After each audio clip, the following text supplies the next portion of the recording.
শ্রী শ্রী অনুকূলচন্দ্র ঠাকুরের আলোচনা জয়গুরু।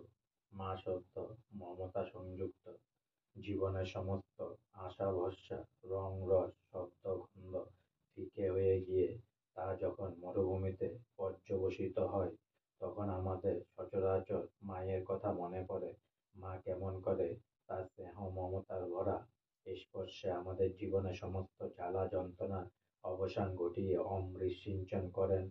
আমাদের সমস্ত চেতনা যেন সেই অনুভূতিতেই পরিপূর্ণ হয়ে থাকে। বিশেষ করে জীবনের ঘোর দুর্বিপাকে কোথায় যেন শুনেছিলাম, ঈশ্বর পুরুষ মানব জীবনে তার উপস্থিতি যাতে সহজলভ্য হয়, তার জন্য মায়ের সৃষ্টি করেছেন। আমাদের স্বাস্থ্য আছে, পিতা মাতা হলো মানুষের জীবনের জীবন্ত ঈশ্বর। আজকে আমার শ্রী শ্রী অনুকূলচন্দ্র ঠাকুরের আলোচনা এখানেই সমাপ্ত হলো। তাই অনেক অনেক সাবস্ক্রাইব করুন, অনেক অনেক লাইক করুন, অনেক অনেক ভালো থাকুন, অনেক অনেক সুস্থ থাকুন, অনেক অনেক আনন্দে থাকুন, অনেক অনেক হেল্প করুন, আর সঙ্গে বলুন জয় গুরু।